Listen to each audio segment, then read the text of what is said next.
Backstage at AGT 2025, 12-year-old Andre Miguel stands in a corner, gently tapping his bare foot against the cold floor to calm his nerves. He clutches a small seashell necklace, its edges smooth from years of being held. It was the last thing his father had given him before the accident, a reminder of their many afternoons on the beach, where Andre first learned to sing while listening to the ocean waves. His mother kneels in front of him, brushing away the tear that escapes from the corner of his eye. "Anik," she says softly, "you don't have to be afraid. You're singing with your heart, and that's enough." "But Mama," Andre whispers, voice trembling, "what if they don't like me? What if my voice cracks again?" She cups his cheeks tenderly. "Even if your voice cracks, it only means you're human. Andre, your papa used to say your voice could calm the sea. Tonight, you're going to calm hearts." The stage manager calls his name. The boy's breath catches. The noise of the crowd beyond the curtains is overwhelming. Cheers, murmurs, the electric buzz of anticipation. He wipes his palms on his shorts and steps forward. As he walks onto the stage, the bright lights blur his vision for a moment. The huge arena feels impossibly large compared to the tiny community hall where he used to sing at local fiestas. He sees the judges' table, the cameras, the thousands of faces waiting. Morgan Freeman, sitting as a guest judge, leans forward with warm, gentle eyes. "What will you sing for us, young man?" he asks, voice deep and soothing. Andre lifts the seashell necklace to his lips, presses it like a kiss, and whispers, "A song for my papa." The room goes silent. His heart pounds. He closes his eyes, and breathes in courage. The moment Andre opens his mouth, the first note floats out like a fragile whisper carried by the wind. It is soft, almost hesitant, yet so pure that the entire arena seems to inhale at the same time. The sound vibrates with a haunting beauty, as if every memory of his father is woven into the melody. Morgan Freeman's posture shifts instantly. His eyebrows lift, and his usually calm expression transforms into something almost childlike: wonder, disbelief, tenderness. He leans closer, hands clasped together, eyes glistening even in the early moments of the song.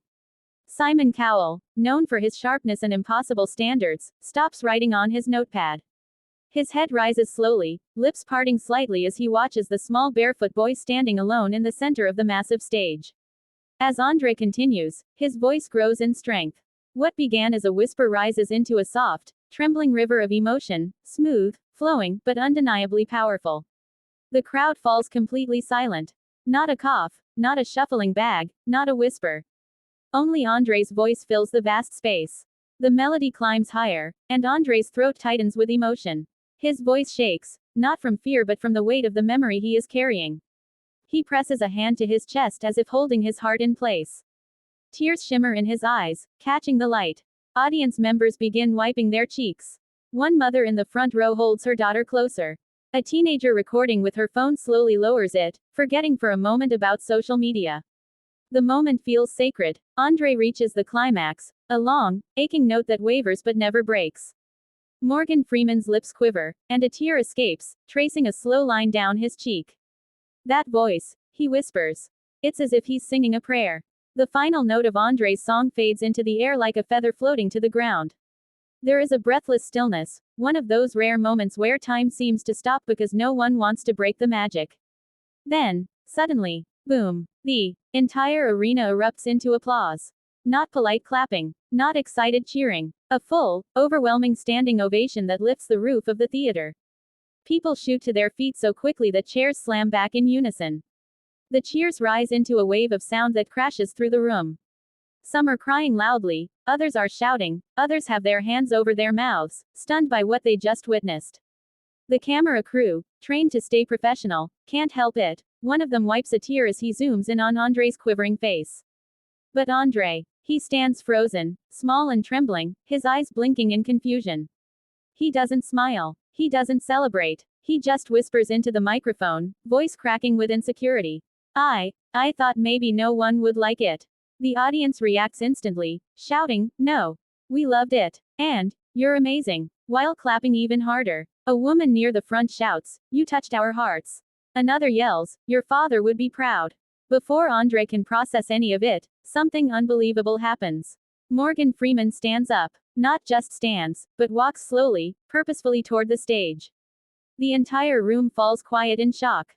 When he reaches Andre, he gently places a hand on the boy's shoulder. My boy, Morgan says, voice thick with emotion, you didn't just sing. You opened your soul. The world felt it. And then, he pulls Andre into a warm, protective embrace. The crowd bursts into tears all over again. Andre, overwhelmed, clutches Morgan softly, whispering, thank you, sir. For the first time, the boy allows himself to believe. Maybe his voice truly mattered. As Morgan Freeman guides Andre back to center stage, the audience slowly settles, though many are still wiping tears. The lights dim just slightly, casting a soft, golden glow around the trembling boy. Confetti from earlier performances still glitters faintly on the floor, but the only thing shining brighter is Andre's tear-filled eyes. When Morgan steps back to the judges' table, Simon Cowell leans into his microphone. The crowd quiets instantly, expecting something sharp, something serious, something Simon. But Simon doesn't speak right away. He just stares at Andre with an expression no one can remember seeing on his face, soft, shaken, almost humbled. Finally, he exhales, his voice barely above a whisper. Andre, I've been judging talent shows for many, many years. He pauses, swallowing hard. And very rarely, maybe once in a decade, someone comes along whose voice doesn't just fill a room, but fills the heart. The crowd murmurs, already emotional again. Simon's voice cracks, just slightly. What you did tonight, it didn't feel like a performance. He places a hand over his chest. It felt like a miracle. The audience gasps. Even Heidi turns toward him with wide eyes. Simon Cowell doesn't say words like that. A small sob escapes Andre, his hands covering his mouth. He takes a shaky breath, whispering, thank you so much. But Simon isn't finished. You gave us something pure. Something the world needs right now. And I won't let a talent like yours be ignored. He stands. He looks directly at the golden buzzer. And with a slow, almost reverent motion, he presses it. A thunderous shout erupts from the audience as the golden buzzer explodes to life. Gold confetti rains down like a blessing from the heavens. Andre drops to his knees, overwhelmed, sobbing into his hands. His mother runs on stage, hugging him tightly, whispering, you did it, Anik, you did it. Morgan Freeman, eyes shining, places a gentle hand on the boy's back. In that moment, under golden rain, surrounded by love, Andre finally feels whole again. Backstage, after the whirlwind of lights, applause, and confetti, Andre sits quietly on a small chair. His tiny hands still clutch the golden confetti, letting it slip through his fingers like liquid sunlight. The room is buzzing with reporters, cameras, and assistants, but he hardly notices. His mind is replaying every second of the performance, the first note, the tear-filled eyes in the crowd, Morgan Freeman's embrace, Simon Cowell calling it a miracle. His mother kneels beside him again, holding his hand gently. You see, Anik, you touched the world, she whispers. Andre looks up, still overwhelmed, eyes wide. But mama, it was just me, singing. His voice is soft, almost fragile, yet carries an honesty that leaves no room for doubt. A reporter leans forward, microphone extended. Andre, what do you hope people take from your performance? He takes a deep breath, thinking of his father, the small seaside town, and the countless nights singing to calm his own fears. I want people to feel love. The kind that makes your heart full, even if you've been sad or alone. My papa always said music can heal, and I think it can. The room falls silent. Even the busy journalists pause, caught by the purity of his words. Cameras continue rolling, capturing the boy who doesn't realize he's already changed lives. Within hours, the video of his performance explodes online. Millions of viewers share it with captions like, "A boy just healed my heart today, I didn't expect to cry this much," and, "A miracle exists, and it has a voice."